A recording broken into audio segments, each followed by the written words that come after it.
जानते हैं निफ्टी और बैंक निफ्टी के बारे में।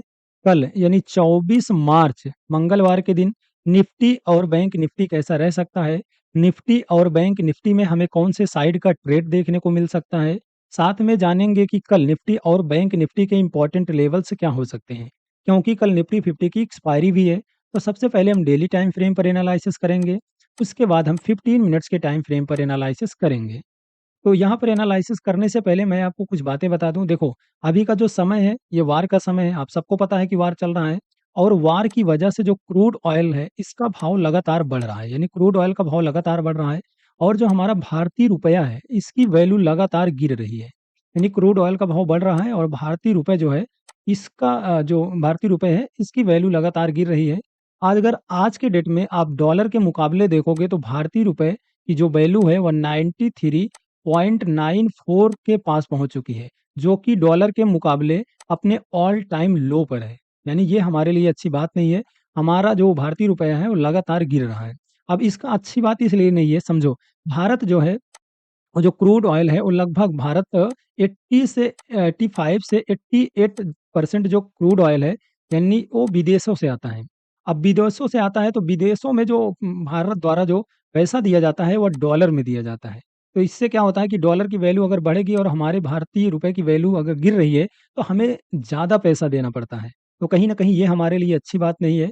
और दूसरी बात देखोगे तो जो एफआईआई है यानी जो विदेशी निवेशक हैं उनकी सेलिंग अभी जारी है, यानी उनकी बिकवाली अभी जारी है। अगर आप मार्च महीने में ही देखोगे तो लगभग 88,000 करोड़ रुपए से भी ज़्यादा बिकवाली हो चुकी है, यानी निकाले जा चुके हैं। तो सिंपल सी बात है कि क्रूड ऑयल का भाव बढ़ रहा है, भारतीय रुपए गिर रहा है, जो एफआईआई है इनकी सेलिंग अभी जारी है। तो कहीं न कहीं मार्केट में अभी सेलिंग प्रेशर देखने को मिल रहा है। देखो, ऐसी कंडीशंस में मार्केट भी क्या है ना, प्राइस एक्शन को बहुत हद तक फॉलो नहीं करता है। फिर मार्केट में ग्लोबल न्यूज़ के अकॉर्डिंग यानी मार्केट जो होता है, हमारा भारतीय मार्केट है, यहाँ पर जो ग्लोबल न्यूज़ है ना, न्यूज़ का जो इम्पैक्ट है, वो भारतीय मार्केट पर आपको देखने को मिलता है, जो कि अभी आपको बराबर देखने को मिल भी रहा है। तो सबसे पहले हम निफ्टी 50 का एनालिसिस करते हैं डेली टाइम फ्रेम पर। ये निफ्टी 50 का डेली टाइम फ्रेम का चार्ट है। अब यहाँ पर अगर आप प्राइस एक्शन देखोगे तो आपको कुछ भी प्राइस एक्शन बनता हुआ नज़र नहीं आ रहा है, यानी मार्केट लगातार गिर रहा है। अब ये गिरावट लगता है कि 22,000 तक जा सकती है। अब 22,000 तक ये गिरावट देखने को मिल सकती है। मैं ऐसा इसलिए बोल रहा हूँ, अगर आप इस चार्ट को थोड़ा-सा यहाँ पर देखोगे, तो आप यहाँ पर ध्यान दो। तो यहाँ पर कोई इम्पोर्टेंट सपोर्ट नहीं मिल रहा है कि कोई इम्पोर्टेंट सपोर्ट हो, वहाँ से प्राइस एक्शन के अकॉर्डिंग मार्केट ऊपर जाए। तो यहाँ पर कहीं न कहीं मुझे लगता है कि मार्केट इस लेवल को टच कर सकता है, जो कि 22,000 के भी नीचे है। अप्रोक्स मैं 22,000 लेके चल रहा हूँ कि जहाँ तक निफ्टी 50 की जो गिरावट है, वो 22,000 तक आ सकती है, यानी 22,000 तक के हमें दर्शन हो सकते हैं। और शायद अगर ऐसे वार चलता रहा तो उसके नीचे भी निफ्टी 50 आ सकता है।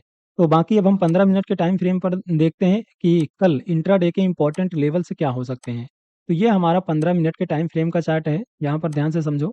देखो, अगर मान लीजिए कि कल प्राइस यहाँ पर कहीं ओपन होता है और ओपन होने के बाद प्राइस नीचे आता है और यहाँ इस जगह पर कोई बुलिश कैंडल या बुलिश पैटर्न बनाता है, तो मार्केट धीरे-धीरे करके यानी बाउंस बैक देखने को हमें मिल सकता है धीरे-धीरे करके, जो कि 22,700 का ये एक इम्पोर्टेंट रेजिस्टेंस है। ये एक इम्पोर्टेंट रेजिस्टेंस है।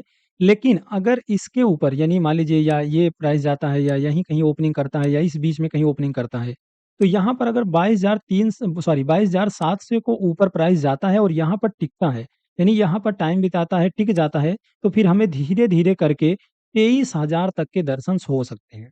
सिंपल सी बात है। ये लेकिन 22,000 के ऊपर यानी 22,000 के ऊपर जब प्राइस टिक जाएगा, तब हमें धीरे-धीरे करके 23,000 तक के दर्शंस हो सकते हैं। बाकी अभी जो मार्केट है, अभी भी मार्केट का जो सिनेरियो है, वो बेयरिश ही है।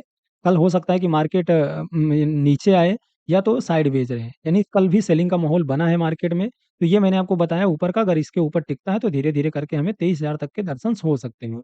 अब नीचे का जान लो, अगर इस लेवल को मार्केट तोड़ता है यानी इस ये जो, क्योंकि ये एक सपोर्ट की तरह काम करेगा। ये आप देखोगे तो यहाँ से गिरावट आई, फिर यहीं से थोड़ा-सा बाउंस बैक देखने को मिला, तो ये सपोर्ट की तरह काम करेगा। अगर इस लेवल को मार्केट तोड़ देता है, तो फिर हमें क्या है कि 23 हमें सॉरी ये 22,300 के दर्शंस हो सकते हैं। अब लेकिन अब ये जो है ना 22,300 का जो लेवल है, ये एक इम्पोर्टेंट सपोर्ट लेवल है।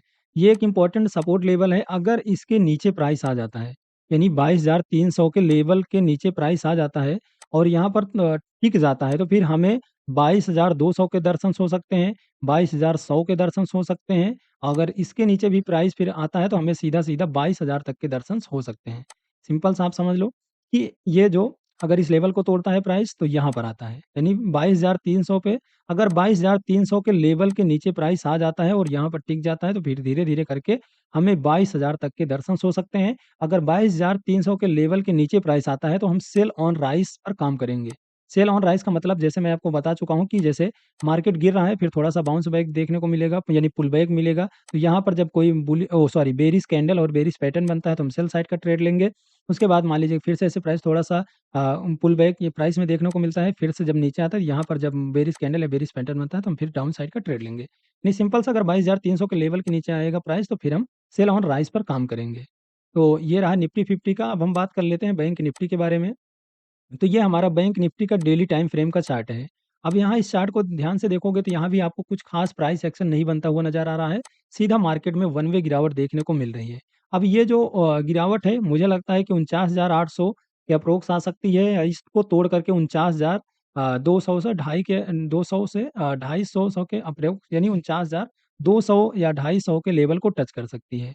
अब ऐसा मैं इसलिए बोल रहा हूँ, अगर आप यहाँ पर प्राइस एक्शन देखोगे, यहाँ पर कोई भी खास प्राइस एक्शन नहीं बन रहा है। इसलिए अब यहाँ पर देखोगे तो ये थोड़ा सा यहाँ पर ये बन रहा है।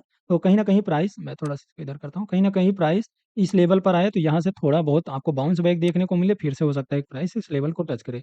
अब मुझे लगता है कि प्राइस धीरे धीरे करके इस लेवल तक आएगा, यानी 49,250 तक के हमें दर्शन करा सकता है धीरे धीरे कर करके। तो अब हम 15 मिनट के टाइम फ्रेम पर देखते हैं और साथ में इंपॉर्टेंट लेवल से समझते हैं कल के लिए।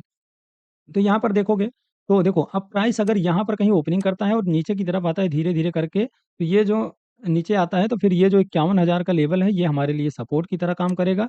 अगर यहाँ पर कोई बुलिश कैंडल या बुलिश पैटर्न बनता है तो फिर मार्केट में थोड़ा सा बाउंस बैक देखने को मिल सकता है। अब उसके बाद अगर मान लीजिए यहाँ से ओपन होता है, यानी यहाँ पर ओपनिंग करता है प्राइस और थोड़ा सा ऊपर जाता है, तो ये जो 52,000 का लेवल है ये हमारे लिए स्ट्रॉन्ग रेजिस्टेंस लेवल है। अगर 52,000 के ऊपर प्राइस टिक जाता है क्योंकि यहाँ पर देखोगे तो इसी लेवल से गिरावट भी देखने को मिली थी। अगर इसके ऊपर प्राइस टिक जाता है तो फिर धीरे धीरे करके हमें 52,500 तक के दर्शन हो सकते हैं। अब यहाँ पर 51,000 का जो प्राइस है, अगर ये समझिए, अगर 51,000 का जो प्राइस है, सॉरी 51,000 का जो लेवल है, अगर 51,000 के लेवल को मार्केट तोड़ देता है तो हमें 50,500 तक के दर्शन